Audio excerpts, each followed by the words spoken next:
My children gave away my house to their stepmother, who was actually my husband's secretary.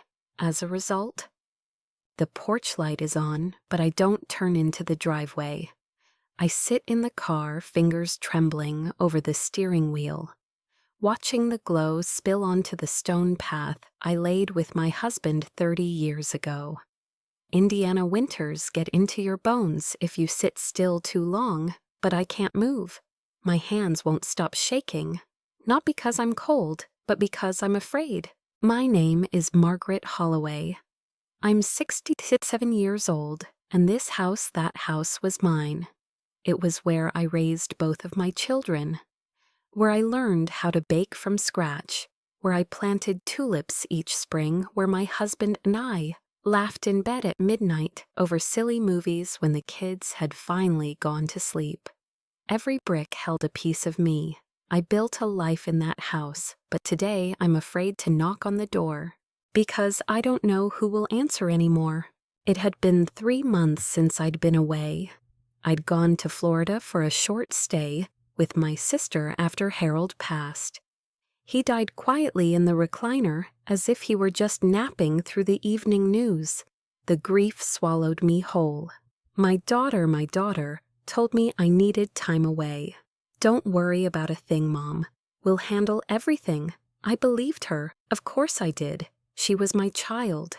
But something felt off the moment I landed back in Indiana.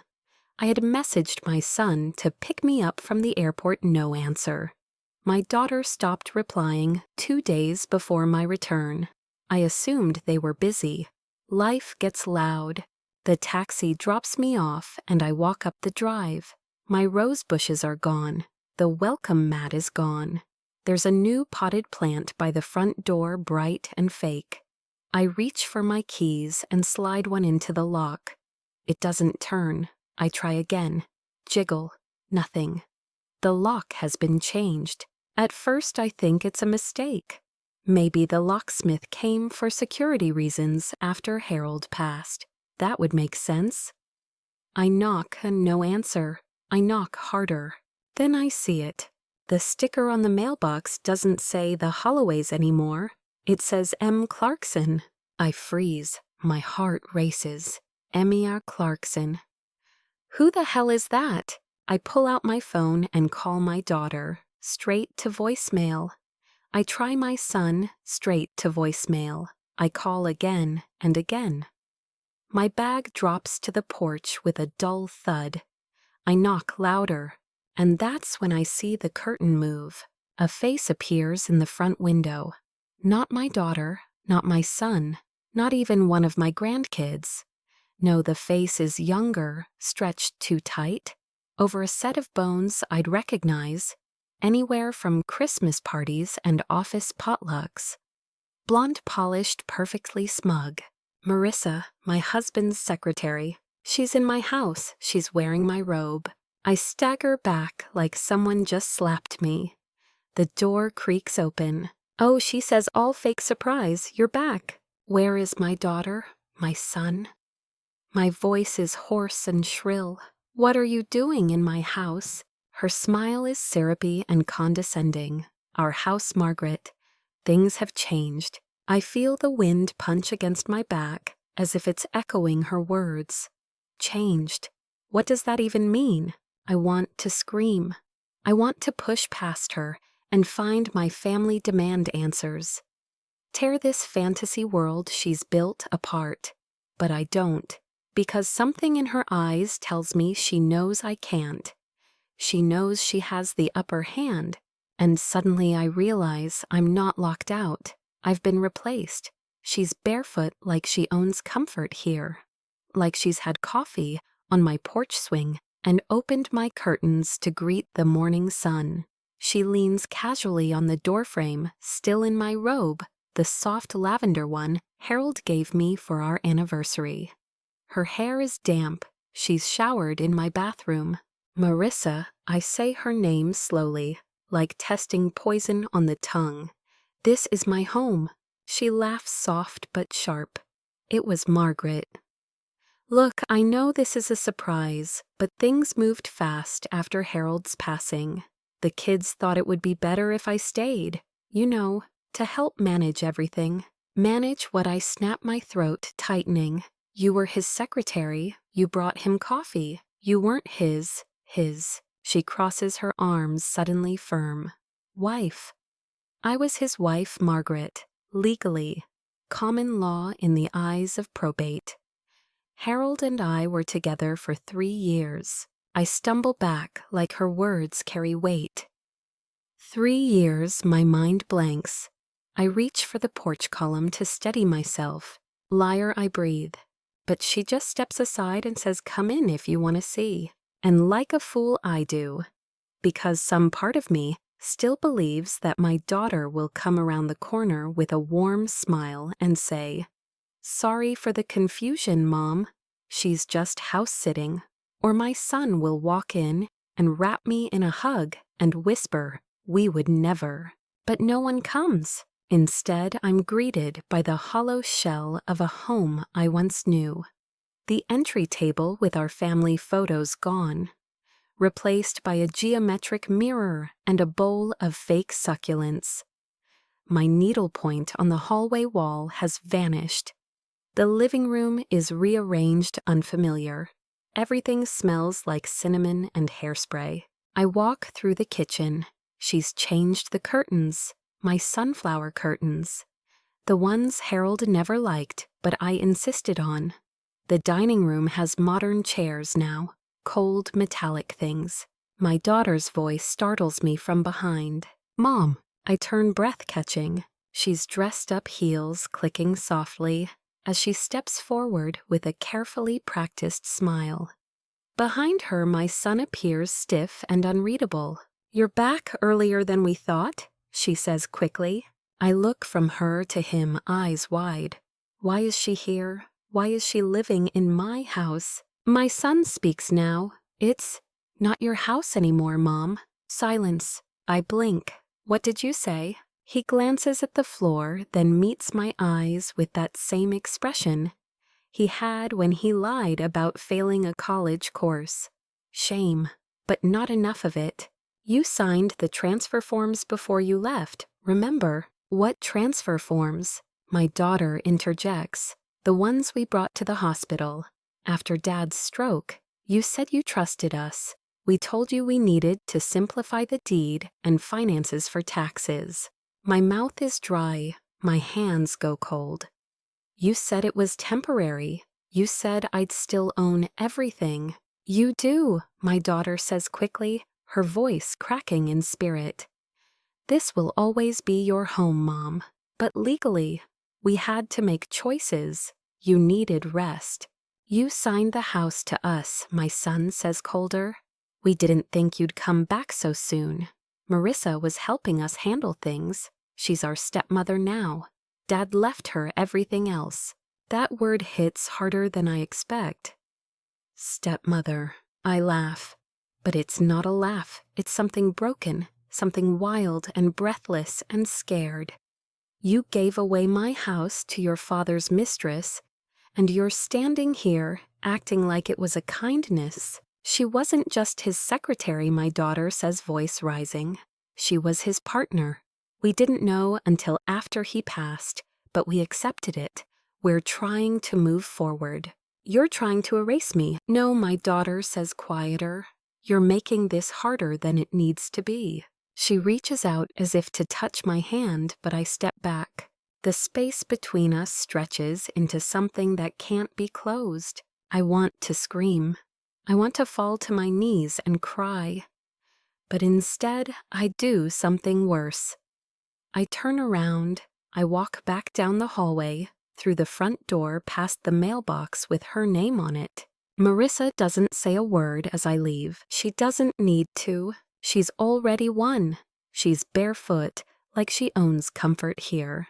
Like she's had coffee on my porch swing and opened my curtains to greet the morning sun.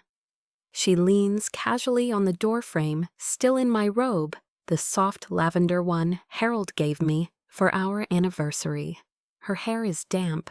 She's showered in my bathroom. Marissa, I say her name slowly, like testing poison on the tongue. This is my home. She laughs soft but sharp. It was Margaret. Look, I know this is a surprise, but things moved fast.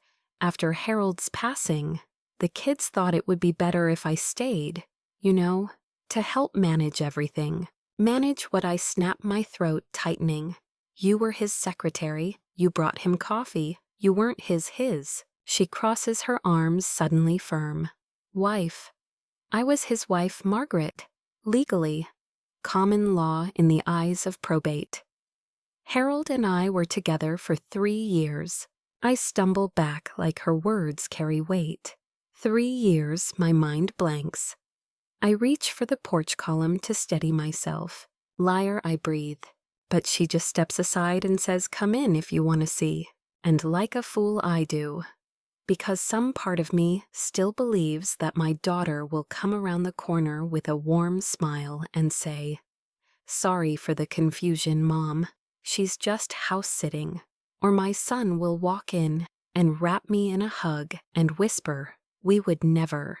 But no one comes. Instead, I'm greeted by the hollow shell of a home I once knew.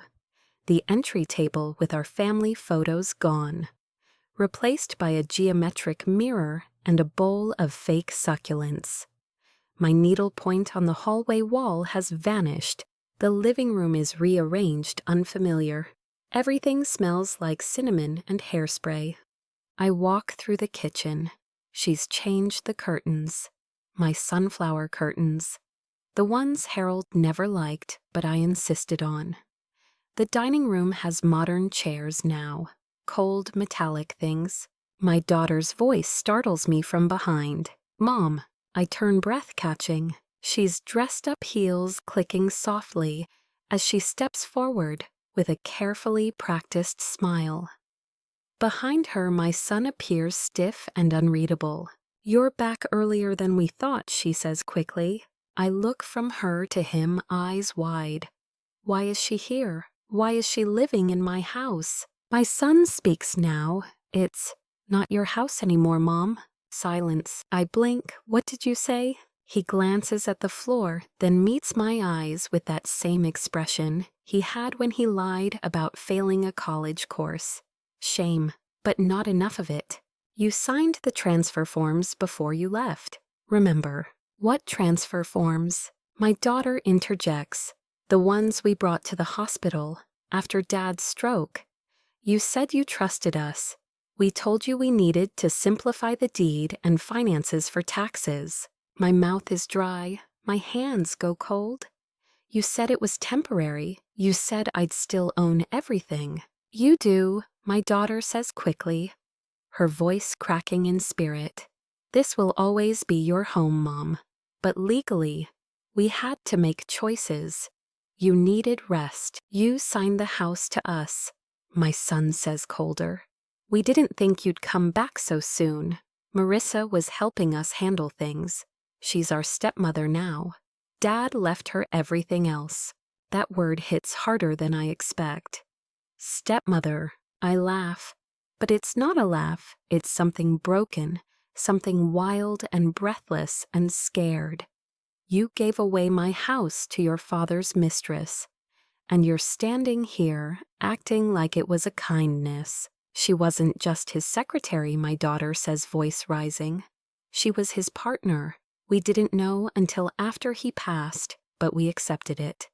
We're trying to move forward. You're trying to erase me. No, my daughter says quieter. You're making this harder than it needs to be. She reaches out as if to touch my hand, but I step back. The space between us stretches into something that can't be closed. I want to scream. I want to fall to my knees and cry.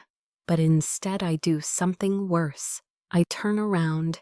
I walk back down the hallway through the front door, past the mailbox with her name on it. Marissa doesn't say a word as I leave. She doesn't need to. She's already won. The papers come back to me like a fever dream.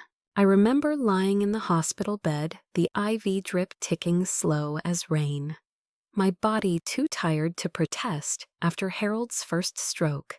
I had just turned 67. My daughter sat beside me, holding a clipboard, her voice soft and reassuring. "It's just to make things easier, Mom. It's all still yours. We're just helping manage things while you rest." I didn't read them. That is the part I cannot forgive myself for. They said things like property simplification, temporary authority, joint title transfer. I trusted my children. That blind, aching trust only a mother can give, the kind that leaves you defenseless because you never think your own flesh and blood could weaponize your love. I signed it. I signed the house away, and now every creak of that hardwood floor under her heels, every curl of steam from that kitchen stove, every thread of my lavender robe she wears like armor, it's all legal. I'm the fool. Back in the motel room I booked with what little money I had left from Florida, I sit on the edge of a springy bed, clutching my old purse. I pull out the folder I always carry. Inside, old tax receipts, the original Will Harold and I, made when the kids were still in braces, and my wedding ring I haven't had the strength to wear since his funeral. I call a lawyer. The voice on the other end is kind, older like me. "You're not the first, Margaret," he says gently. They call it inheritance coercion soft signing, but if it's notarized and witnessed, I'm sorry. Unless there's fraud, it holds up. I want to scream into the phone. Instead, I whisper, "She was just his secretary." There's a long pause. Then he replies, "That's what they all say." Until the will says otherwise. When Harold died, we didn't have time to talk through the mess. I was too shattered. The death certificate came, the urn, the awkward condolences. My daughter took over everything: bills, bank access, probate. I let her. I thought she was being dutiful. What I didn't know was that Harold had updated his will 2 years before his death without telling me. The new document drafted by a different attorney named Marissa as the executor of his personal estate. Not the family trust, not the old assets, just his personal holdings, vehicles, jewelry business stock, and any real estate under joint possession.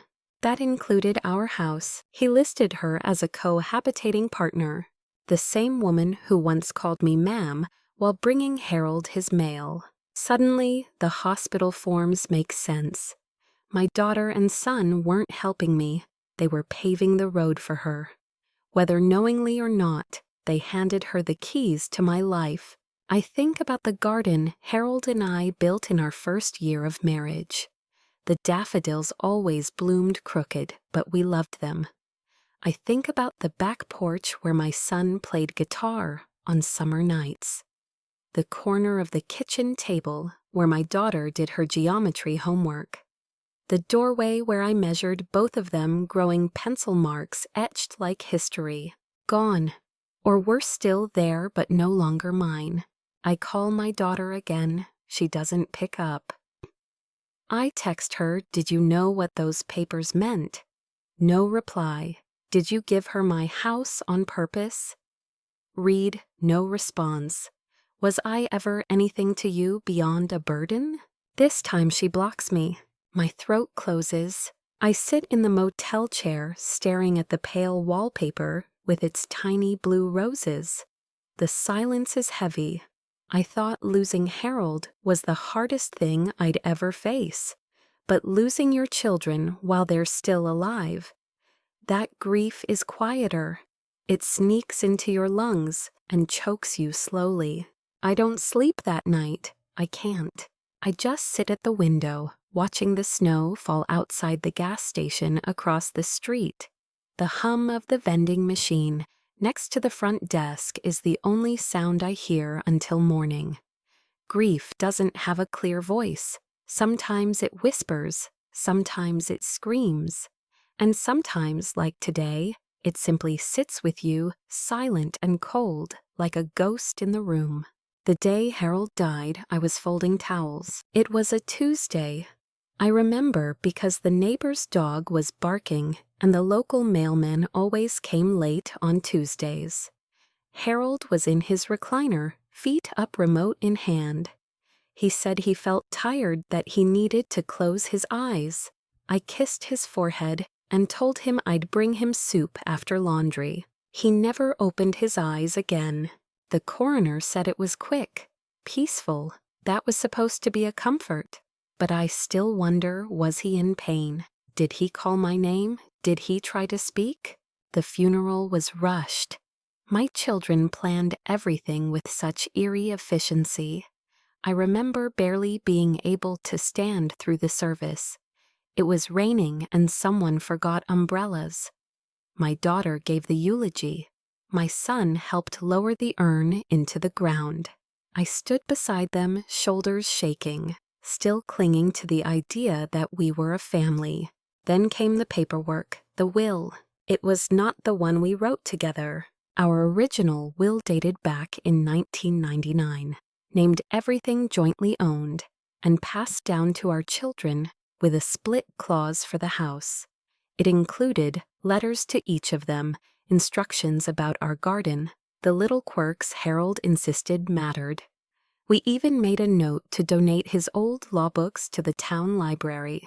But what showed up after the funeral was a revised will from 2 years ago, drafted by a firm I'd never heard of. It was notarized, witnessed, and it changed everything. The estate was still technically split, but the personal assets, they had been rerouted to Marissa Clarkson. I blinked at the name. My hands trembled. I remember asking my daughter at the reading, "Is this a mistake?" She looked away. The lawyer explained things gently, like talking to someone fragile. Mr. Holloway listed Marissa Clarkson as a cohabiting partner. She is entitled to his share of any jointly owned property not protected by the trust. She was his secretary, I said, my voice barely a whisper. My son chimed in. "Mom, don't. It's what Dad wanted." I turned to him, to the boy I nursed through asthma attacks. Taught to read on Sunday afternoons, and I saw something in his eyes I'd never seen before: distance. Like I was just another case, another situation to handle. The weeks after were a blur. I went to Florida like they asked. My sister didn't question, it just opened her guest room and held my hand. She made me tea and let me cry. I told her I just needed time, that the kids were figuring things out. I never told her I was already being erased. Back then, I still believed in my family. But as the days passed and the calls grew shorter, more formal, and then non-existent, I started to realize something. Marissa wasn't an accident. She was a plan. I started digging quietly. My friend Ellen still worked at the courthouse. I asked her to check marriage licenses, will registries, probate filings. She hesitated at first, but then called me a week later in a whisper. There was no marriage certificate, but Marissa filed for informal spouse rights after Harold passed. Said they were engaged, living together, acting as husband and wife for at least a year. Engaged? That word made me laugh out loud in the middle of my motel room. The ring Harold gave me still sat in my purse next to a stick of gum and a bag of hard candies. The idea that he had planned another life with her while sleeping in my bed made something sharp splinter inside me. But what hurt worse was realizing my children knew.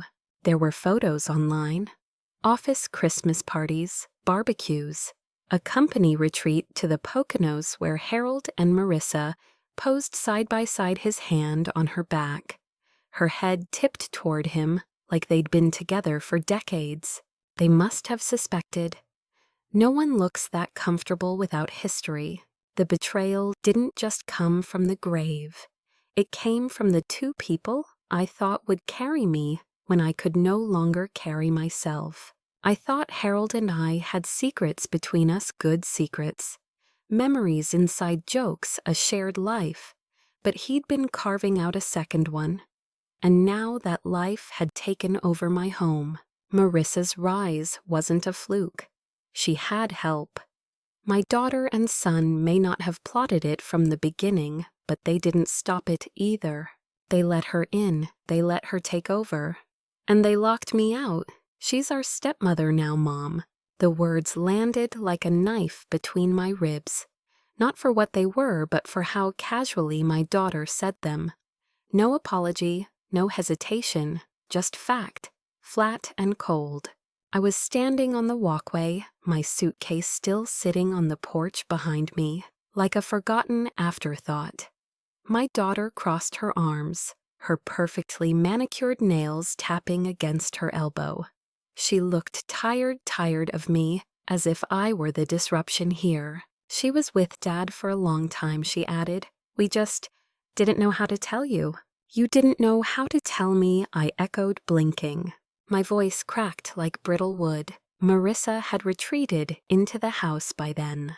The front door hung slightly ajar, just enough for the warm air inside to leak out like mockery.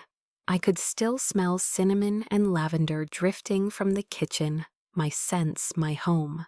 Dad was happy with her, my daughter continued. You were so distant the last few years, after the surgery and then the retirement. You two just weren't the same. I clutched the handle of my suitcase. I was taking care of him. I was home. I didn't leave. I cooked every night. I bathed him after the stroke. I sat next to his hospital bed alone. My son appeared in the doorway. That's not what he told her, and there it was. I felt it in my bones how deep this ran. How many conversations had taken place without me? How many whispers happened in living rooms, and back seats at work events, and family gatherings I hadn't even known were happening? He said you were always tired, my son added, that you'd given up. I gave up, my voice hitched.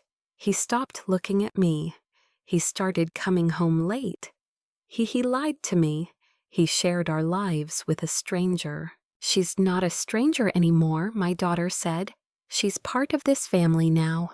I laughed, but it came out cracked and breathless.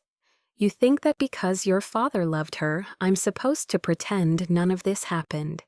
You gave her my house, my garden, my kitchen. You signed it over, my son said with a shrug, like I was just another problem to solve. I looked at them both, the two people I gave my life to. Diapers, scraped knees, late-night school projects, birthday parties. I planned down to the last ribbon. Every sacrifice I ever made was for them, and now they stood between me and my own front door. What did she offer you? I asked. What could she possibly give you that I didn't? She listens, my daughter said, eyes flicking away. She makes things easier. Easier. I felt something snap inside me, not anger, not even grief, just silence, a blankness, like the part of me that hoped this was a nightmare finally gave up trying to wake. Do you remember when I used to sing to you, I whispered, when you had that cough that wouldn't go away, and I sat in your room humming the same lullaby until the sun came up. My daughter blinked. And you, I turned to my son. You used to cry at school if I wasn't the one to pack your lunch. I wrote you notes every morning. You kept them in your sock drawer. He looked away. I was your mother, I said softly. And you've made me a stranger. Mom, my daughter said, her voice catching just a little. But it was too late. The damage had already carved itself deep. I picked up my suitcase, turned my back on the door, and walked down the driveway like a ghost. I didn't cry. I couldn't. The well had dried out somewhere between betrayal and disbelief. When I reached the sidewalk, I paused. The wind carried the sound of laughter from inside the house, Marissa's voice. She was laughing in my kitchen with my family, and I realized I wasn't just locked out. I'd been replaced, rewritten, repackaged as the tired one, the burden, the past. As I walked away, one question whispered through me, louder than the rest. How do children forget the hands that raised them? The photo stopped me cold. It wasn't sent to me. I wasn't tagged. I wasn't invited. I only saw it because a friend from church, Sweet Ruthie, forwarded it to me late one night with a hesitant message. Didn't know if you'd seen this, I thought. Maybe you should. I opened the attachment with shaking hands, already bracing myself. I shouldn't have looked, but I did. It was a photo from my granddaughter's birthday. 8 candles, balloons, a cake with pink frosting, the kind I used to make. And there, sitting at the head of the table in the chair where I always sat for family birthdays, was her, Marissa, wearing my daughter's smile, with my grandbaby in her lap. She was holding the child like she belonged there, like she had always belonged there. My daughter stood beside her grinning. My son leaned into the frame. Even the dog, the one I raised since he was a pup, was there curled near her feet like he knew her scent better than mine. I stared at that picture for a long time, not because it was shocking, but because it wasn't. There was no trace of me, no empty seat, no mention, no regret. Just a new family portrait already complete. And I realized something even more painful than being replaced. They weren't even pretending to miss me. I scrolled through the rest of the album, hands trembling. Easter brunch, backyard barbecues, Sunday dinners, all in my house, all with her.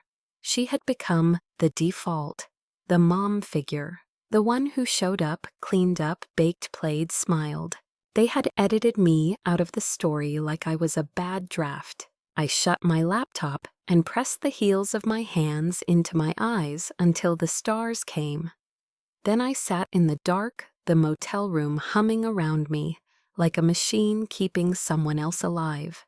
What hurt the most wasn't the lies. It was how easily they had erased me. It made me think back to the old photo albums I kept stacked in the cedar chest in the hallway closet. Pictures of birthdays, holidays, scraped knees, first bikes, my son covered in chocolate cake on his 3rd birthday, my daughter with a crown of paper daisies I helped her make. They'd forgotten those moments, or worse, they'd decided they didn't matter anymore. I called my granddaughter's name aloud softly, as if saying it into the room might make her remember me. No one answered. Later that night, I looked through the only photo I still carried in my wallet. It was faded at the edges, bent from too many years, but it showed all 4 of us. Harold, me, our 2 children, taken on the front porch during a summer thunderstorm. We were laughing. I don't even remember what the joke was, but it had felt real. I whispered to that photo like it could hear me. Was it ever enough? The next morning, I visited the church alone. The same pew, the same stained glass window, catching light like mercy. I hadn't been there in months, and yet it looked exactly the same.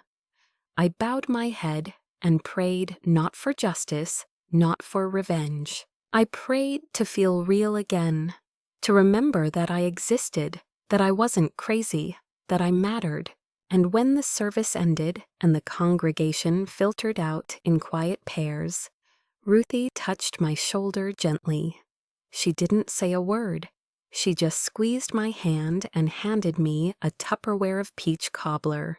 I walked outside into the cold and sat on the bench near the cemetery. From there, I could just barely see Harold's headstone, small, simple, still so new. I looked at it a long time and said nothing. What was there to say? I had given him my life. He left it in someone else's hands. The back seat of my car became my bedroom that night. Not by choice, but because there was nowhere else left to go. I parked behind a 24-hour gas station on the edge of town, just past the interstate. The lot was half gravel, half cracked pavement, and littered with receipts and broken bottle caps. But it was quiet. The kind of quiet that presses into your chest, makes your ribs feel too tight for your lungs. I cracked the window to let out the fog, pulled my old cardigan over my lap, and curled onto the seat like a woman half her size. My suitcase sat on the floor, still zipped, still untouched. How did I get here? A year ago I had a home, a kitchen that smelled like lemon oil and bread dough, a bathroom filled with the scent of lavender and Harold's shaving cream. I had Sunday dinners with my children, game nights with my grandkids, a house where every creak of the floorboards carried decades of memories. Now I had 3 granola bars in my purse, $47 in my wallet, and a stiff back from sleeping sitting up. I didn't cry, not that night. I couldn't. Because crying would mean admitting this wasn't temporary, and I wasn't ready for that. Instead, I stared up through the windshield at the stars, what little I could see, past the glare of the gas station sign. I thought about the first time I brought my daughter home from the hospital, the way I had counted her fingers and toes, the way she had wrapped her hand around mine like it was the only thing that made sense in the world. I thought about my son's first heartbreak, how he came home after school, trying to be brave, and sobbed into my sweater for an hour while I rubbed his back. I had been there for them, for every scraped knee, every fever, every midnight phone call. I gave them everything I had, time, love, meals, money, my whole body worn down from years of motherhood. And they gave my house to a woman who used to bring their father coffee. The ache in my chest turned sharp. Not rage, not even grief. Something smaller. Something more devastating. Abandonment. There's a difference between being alone and being forgotten. Alone is when the world is quiet. Forgotten is when the world moves on without you. I spent that night in the car thinking about where to go next. I had no family left willing to take me in. My sister in Florida had her hands full with her husband's illness, and I wasn't about to burden her with this mess. I'd already stayed too long. My few friends in Indiana, well, I couldn't bear to show up at their doors. Dragging my shame behind me like luggage, I'd packed myself. I was too proud to ask, too broken to explain, too tired to pretend. In the morning, I walked into the gas station and bought a lukewarm coffee and a hard muffin. I smiled at the cashier, a boy barely out of high school, and told him I was passing through. Just traveling, just driving somewhere. He nodded uninterested, but I heard the lie in my voice like a siren. Passing through, no destination, no map. That day, I called my daughter one last time. Not to argue, not to beg. Just to say goodbye. The phone rang twice, then straight to voicemail. I didn't leave a message. What was left to say? Instead, I sat back down in my car and looked at the rearview mirror. Not at traffic, not at the road behind me, but at myself. I looked older than I remembered. Not just because of time, but because of sorrow. Because of betrayal. But under the lines and the wear, I still saw her. Me, the woman who survived childbirth and PTA meetings, miscarriages, and anniversaries. Forgotten hospital bills and Harold's snoring. The woman who sacrificed quietly and loved loudly. The woman who stood barefoot in the kitchen humming Patsy Cline while scrubbing tomato sauce out of a shirt. I had been a wife, a mother, a caretaker, a fixer. But now I would have to be something else. Something harder, something quieter, free. The couch sagged beneath me like it was tired too.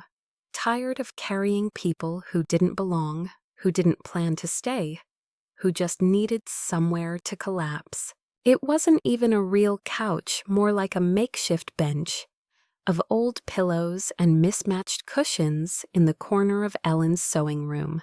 Fabric scraps littered the floor. A folded ironing board leaned against the closet door.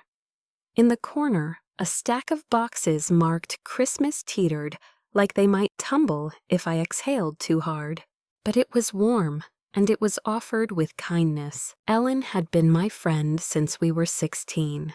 We'd gone to church camp together, traded wedding stories, watched each other's kids.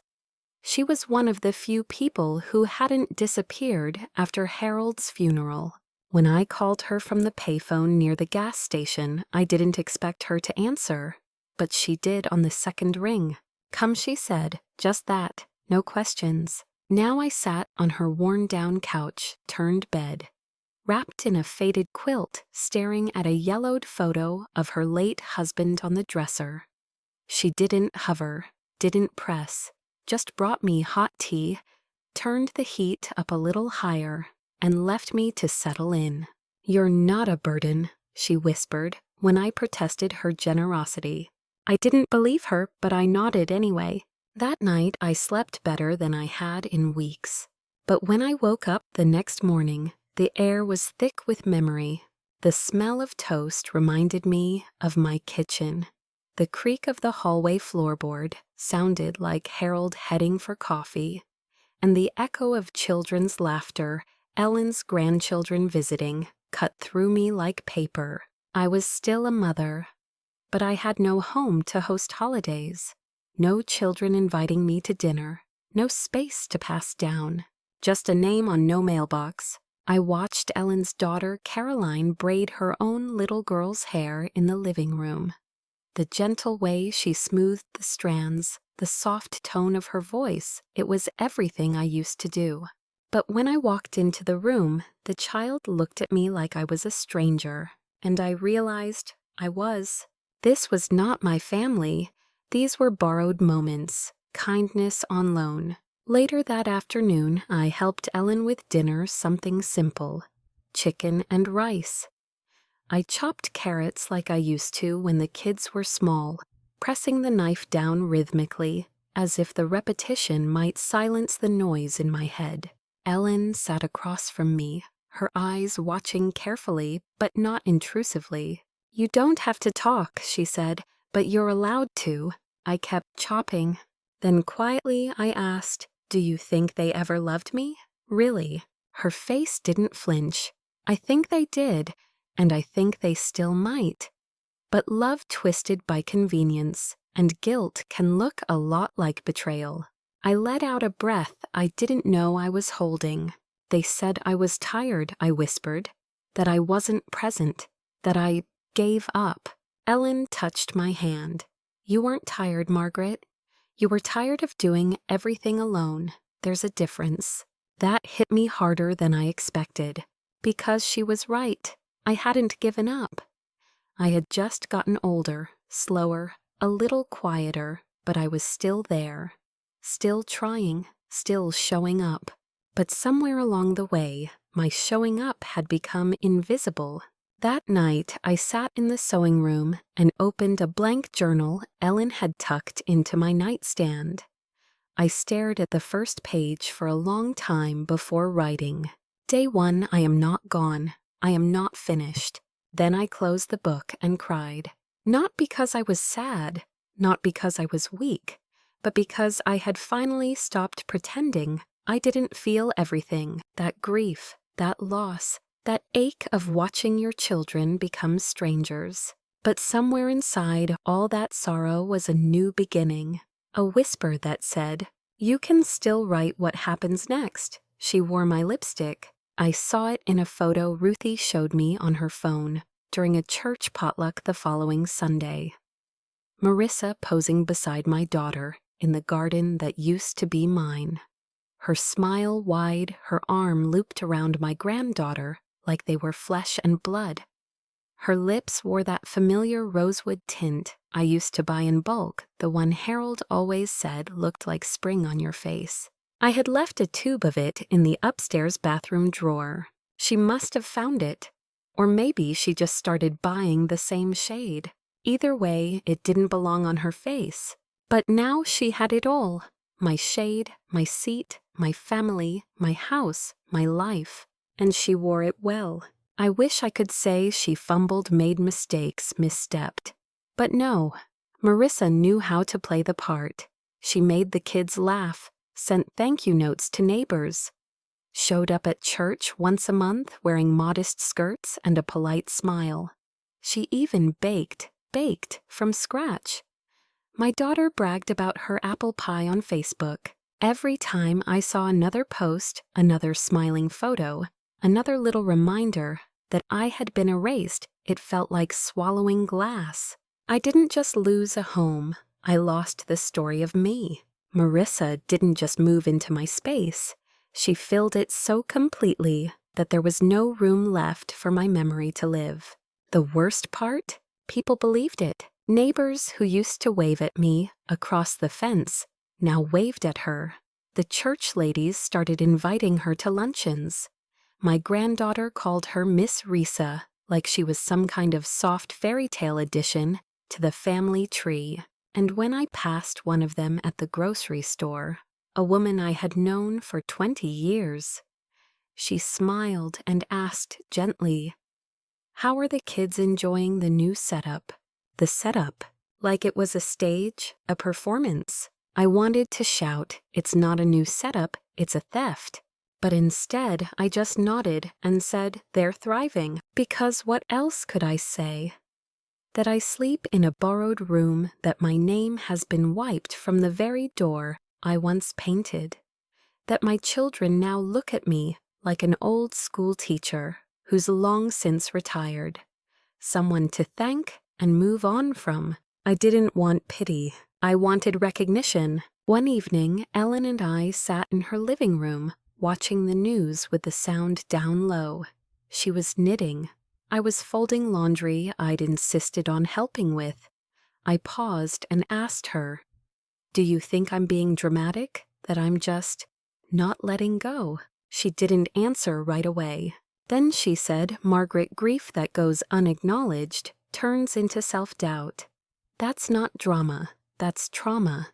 I swallowed hard. Marissa didn't just step in, I said. She rewrote the narrative. And the worst part is, my kids handed her the pen. That night, I went into the sewing room and opened my journal again. Day 13. They are not grieving me because they never had to bury me. They replaced me before I left. I stared at the sentence for a long time. Then I added, "But I'm still here, and I still know how to rebuild. Because maybe the world forgot me, but I hadn't forgotten who I was before I became a wife, before I was a mother, before I was replaced. There was still something in me that belonged solely to me. And if I could find it again, maybe, just maybe, I could build something new. Not for them, for me." The lawyer looked at me with the kind of eyes that had seen this before. Not often, maybe, but enough to recognize the signs. A woman of a certain age wearing her best blouse, even though it didn't quite fit anymore, hands clasped too tightly in her lap, voice calm out of sheer exhaustion. "I'll be honest with you, Mrs. Holloway," he said. "Your case is difficult. Not impossible, but close." His office smelled like old wood and lemon cleaner. The walls were lined with certificates and dusty law books, some of which probably hadn't been opened since Reagan was president. I had found his number from a flyer pinned to the corkboard at the church. A long shot, but I took it. I nodded slowly. "Tell me everything." He leaned back in his chair. "You signed a deed transfer. You notarized it.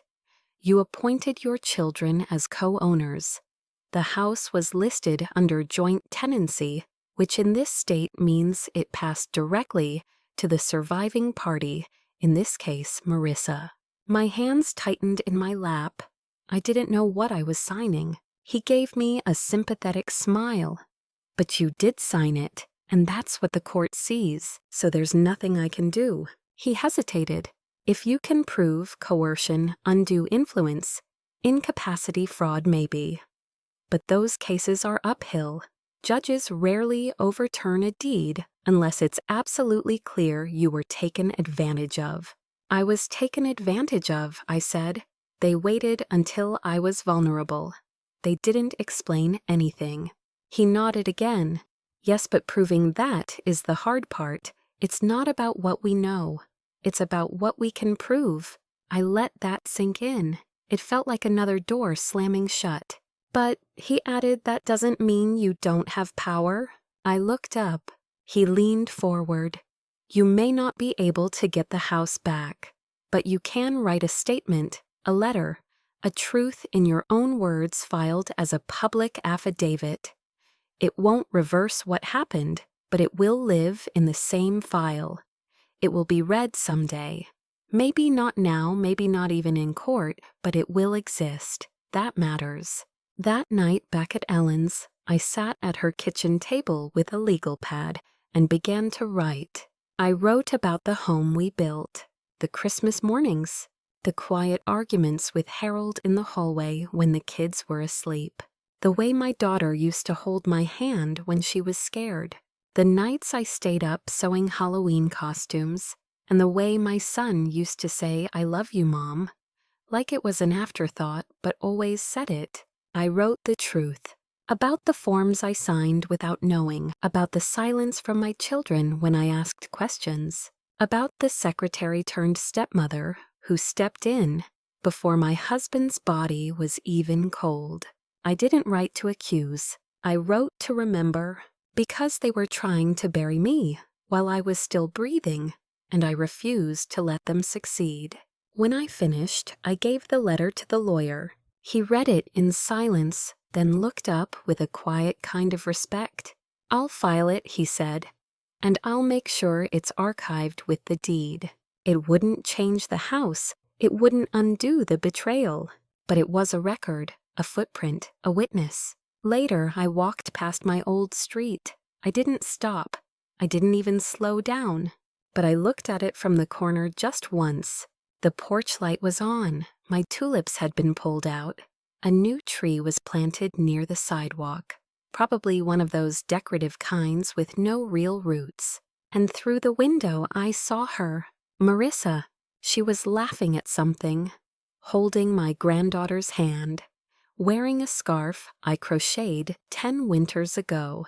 She looked comfortable. She looked settled. But I no longer felt rage. I felt release. Let her have the house. I had the truth, and I had my name, and I would build something new with both. The notebook became my ritual. Every morning before sunrise, while Ellen brewed her coffee and the house was still quiet, I'd sit near the window with my pen and write a little more of the truth. Not just the facts, my feelings, my heartbreak, my rage, my longing. I wrote the things I couldn't say aloud. Things like, I still set out 2 teacups sometimes out of habit. I wonder if my granddaughter remembers the lullaby I used to hum when she had trouble sleeping. I don't want revenge. I want recognition. And then one morning, without thinking, I wrote something different. Maybe I'll write a letter to them, not to win them back, but to let them know I remember who I am, even if they've forgotten. It started as a whisper of an idea, but it grew. By noon that day, I was seated at Ellen's kitchen table with a fresh sheet of paper and my neatest handwriting. The letter began with my granddaughter's name. She was only 9, too young to understand the storm that passed above her head, too innocent to carry the weight of what her parents had done, but old enough, I hoped, to remember me, my sweet girl. I wrote, "You might not remember me the way I remember you. That's okay. One day this letter will find you, maybe when you're older, maybe when you have your own home, your own family. I want you to know once you were the light in my world." I wrote about the afternoons we spent picking dandelions, about the time I let her frost her own cupcake and she smeared icing all over her nose.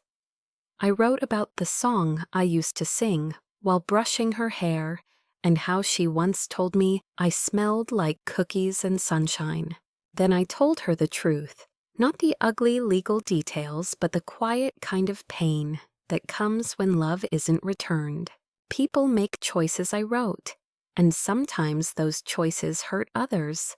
I don't blame you, I never will, but I need you to know I was there. I loved you, and I hope someday you'll find me in the stories they forgot to tell. I folded the letter with trembling hands. Ellen brought me a cup of tea and asked what I planned to do with it. I'm going to send it, I said, not to their address. She'd never let it through the door.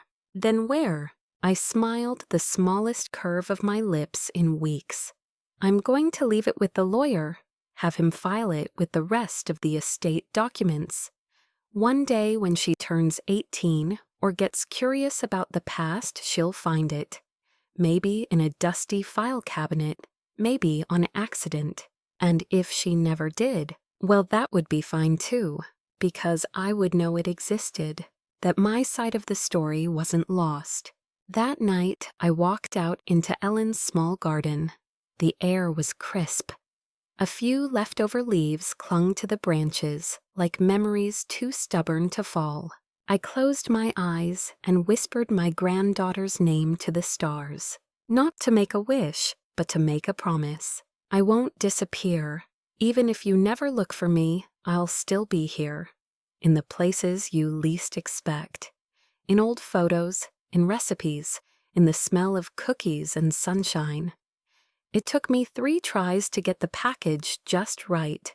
I wanted it to be quiet, not dramatic, not confrontational, just real. Something that would speak when I no longer could. I chose a plain cardboard box, medium-sized, nothing flashy. No return address, no signature, just the truth inside. First, I placed the family photos. Not all of them, just a few. The ones I kept tucked in my purse or folded behind books on Ellen's shelf. Pictures from birthdays, Christmases, backyard campouts. My daughter with a missing front tooth holding a sparkler. My son asleep on Harold's chest. My granddaughter riding her first bike. Me steadying the seat behind her. I wrapped each photo in tissue tied with twine and labeled them only with a year. No names, no explanations. They would know. Next, I added the quilt, the small one I'd made after my husband's second surgery, the one no one seemed to notice had gone missing when I left. It was faded around the edges, stitched with little tulips and teacups with initials sewn into the corner. M.H. Mine. Then came the recipes, handwritten cards dog-eared and sauce-stained.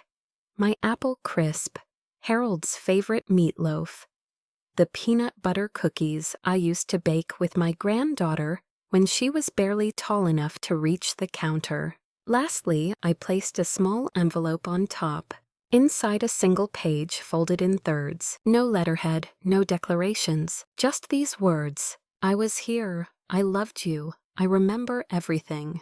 I closed the box and taped it gently, like tucking in a child for sleep.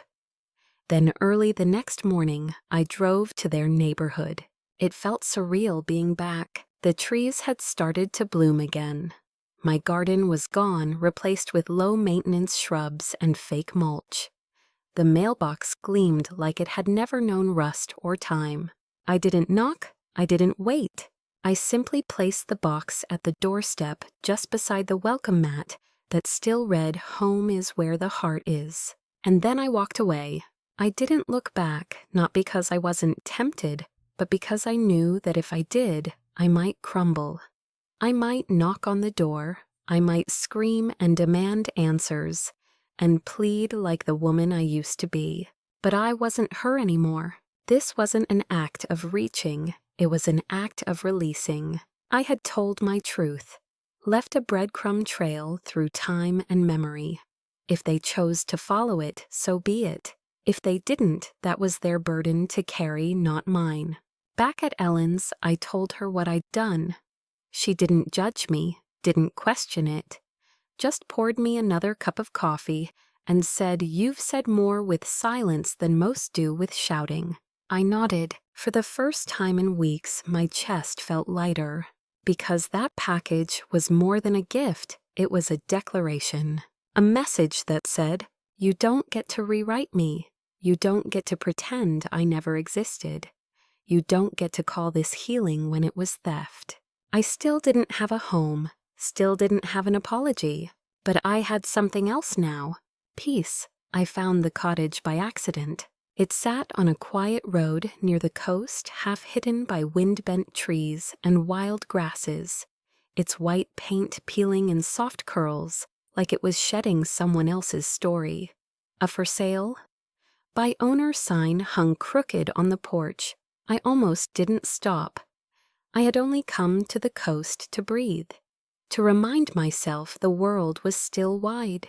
But something about the way the sunlight hit the rusted mailbox made me pull over. The woman who answered the door was named Jeanette. Late 70s silver braid down her back, her laugh light and unhurried. She showed me the place herself. 1 bedroom, a screened porch, a garden so overgrown it looked more like a memory than a yard. It's not much, she said, but it's honest. And honest was exactly what I needed. We talked for 2 hours on that porch. I told her a little, just the outline, betrayal, loss, change. She nodded like she'd heard it all before. I raised 3 sons, she said, sipping lemonade. One of them won't even call me by name anymore. Gave me a birthday card, once that just said, "Happy Birthday." Like I was a stranger he bumped into at a store. I smiled soft and sad. Sounds familiar. By the end of the afternoon, she'd offered to sell me the place for far less than it was worth. It needs someone who won't run. From the ghosts, she said, you look like someone who talks to them. I bought it 2 weeks later. I used what little savings I had left. I borrowed from a small retirement fund I'd been saving for someday. I figured someday was here. The first night I slept there, I lay awake, listening to the waves in the distance and the creak of old floorboards beneath my mattress. It didn't feel like home yet, but it didn't feel like exile either. It felt like possibility. Every day I worked a little more. I pulled weeds from the yard with my bare hands, let dirt settle under my fingernails for the first time in years. I patched screens, scrubbed cabinets, fixed a leaky faucet with a YouTube tutorial, and a whole lot of guesswork. I wasn't rebuilding the past, I was building something new. A home that didn't echo with betrayal, that didn't carry the weight of secrets. The neighbors kept to themselves at first, but one by one they came around. A woman named Connie brought fresh muffins. A retired mechanic offered to help fix my fence. A teenager waved as he biked past, then came back later, asking if I had any yard work he could do for a few bucks. I said yes. Not because I needed the help, but because I needed to say yes to something again. I wrote to Ellen, sending her photos of the garden beds starting to bloom. I told her about the kitchen window that let in the most glorious morning light, and how the sea air made my hair frizz like it used to in the 80s. She wrote back, "You sound like someone coming home to herself," and I didn't miss the house anymore. I didn't miss the sound of Marissa's laugh in my kitchen, the betrayal hidden in my children's soft words. I missed the idea of what we had, but not the truth, because the truth was my house had become a place where I was no longer welcome. And this place, this peeling, humming, breathing little cottage, didn't just let me in. It invited me to stay. I saw them again once. It wasn't planned. I was at the farmer's market in the town just north of mine, looking over heirloom tomatoes and baskets of late summer peaches, when I heard my granddaughter's laugh. I turned, heart thudding in my chest, like it remembered before my mind could catch up. And there she was, same dimpled smile, now taller, her hair longer brushing the middle of her back. She was reaching for a jar of honey, her fingers stained with juice from a sample plum. My daughter stood behind her, offering her a napkin. My son trailed a few steps behind eyes on his phone. And Marissa, of course, was beside them, sunglasses perched on her head, looking entirely at ease. They hadn't seen me yet. I stood still, frozen in place, watching them move together like the family I used to know. The rhythm of them, the way they waited for each other at booths, passed samples between bites, gently tugged on the little one's elbow when she wandered. They looked happy, not perfect, but comfortable, whole. And the strangest thing happened. I didn't feel rage. I didn't feel grief. I felt distance, like watching characters from a story I once knew well now, rewritten in someone else's handwriting. There was a time I would have given anything to be a part of that story again. But now I only wanted to watch, long enough to memorize the sound of her laugh again, the way she crinkled her nose, just like her mother used to when she was little. Then I turned away. I left the peaches behind, walked quietly back to my car, and drove home with the windows down. The wind tangled my hair, the salt in the air stung my eyes. Or maybe that was something else. When I got home, I made myself tea and sat on the porch. I thought of everything I'd lost and everything I'd learned. That forgiveness isn't a door you knock on, it's a window you leave cracked open, just enough to let in the breeze, even if the person you're forgiving never comes to the door. That you can grieve people who are still alive. That sometimes family isn't blood, it's who makes space for you when the world won't. That peace doesn't always come with an apology. That healing doesn't require their remorse, it only requires your release. That you can choose your own ending. And I had chosen stillness over noise, clarity over comfort, truth over pretending. I went inside and lit a candle. The little one I'd bought at a roadside shop on the drive to the coast. The scent was something I didn't recognize. At first sage and lemon and something vaguely floral. But now it was home. I didn't know what would happen tomorrow. But for the first time in a long time, I didn't feel afraid of it. I belonged to myself again. And that was enough. The invitation came in a thick white envelope, hand-addressed in delicate blue ink. My granddaughter's handwriting.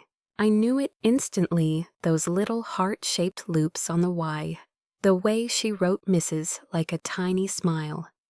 My hands trembled just holding it. It was an invitation to her middle school graduation. No return address, no note inside. Just the date, time, and location, printed neatly with her full name in bold script at the top. For a moment, I couldn't breathe. Was this a mistake? Had my daughter softened? Had she allowed this olive branch to pass through unburned? Or had my granddaughter found the letter, the quilt, the photos? Did she remember? The question curled into my chest like a warm coal. For 3 days, I let the envelope sit on my nightstand unopened after that first glance, just to look at it, feel it, believe it was real. I didn't call, I didn't text, I didn't ask for permission. On the morning of the ceremony, I pressed my best blouse, tied back my hair, and stood in front of the mirror for a long time.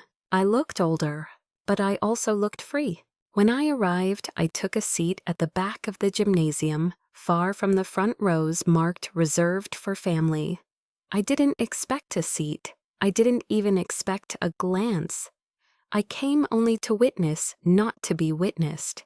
But halfway through the program, as the children crossed the stage one by one, I saw her, my granddaughter. She wore a simple blue dress and a nervous smile. Her eyes scanned the crowd as if searching for someone, and then for the briefest second they landed on me, and she smiled, a real smile. Not confusion, not discomfort, just recognition. And in that moment, I didn't need apologies. I didn't need explanations or undoings. I just needed that smile. After the ceremony, I slipped out quietly, letting the applause drown my footsteps. I didn't want to steal the moment. It was hers, and she had shared just enough of it to remind me I had not been erased, not entirely. Back at the cottage, I changed into my gardening clothes and spent the afternoon in the dirt. The tomatoes had started to flower. The rosemary was strong. Even the old lilac bush was waking up. I breathed in the air and let the silence settle around me like a shawl. Some might say it's a small ending, quiet, unremarkable. But to me it was everything, because I had lived through heartbreak and come out softer, not bitter. Because I had let go of the house but held on to myself. Because I had chosen grace. And grace had found its way back to me in a handwritten envelope, in a smile across a gymnasium, in the scent of lemon and soil and late spring.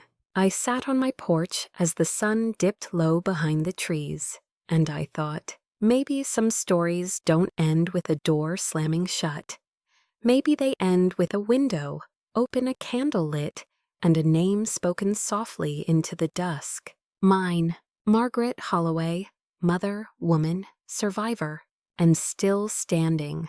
The wind rolls in, gently from the coast, rustling the curtains like a lullaby. The light has turned golden, that soft, forgiving kind of light that only comes at the end of a long, bruised day. I sit alone on the porch of the little cottage that saved me not because it was grand, but because it was mine. The tea in my cup has gone cool. I don't mind. It's one of those small, quiet sacrifices life asks of you when you're busy healing. There's a softness in solitude now. It no longer feels like punishment. It feels like choice, like breathing room, like a page turned gently instead of torn. I think often about the life I lost, the family dinners, the shared laughter, the way my children used to curl into me without hesitation. And I think about who they are now, who I am now. There is still sadness. Yes, a mother never stops holding out a piece of her heart. But there is no more aching, no more bitterness, only a quiet truth I kept going. That is what I hope she remembers my granddaughter someday. That her grandmother was not the one who disappeared. She simply chose to walk where she was wanted, to plant roots where the soil gave back, to love even after being unloved. As the sun sets, I whisper one last promise into the air, letting it ride the breeze to wherever it may land. I forgive them, I release them, and I reclaim myself, because healing isn't loud. Sometimes healing is the sound of the sea at night. Sometimes it's your own name whispered back to you in the stillness. And sometimes it's just peace.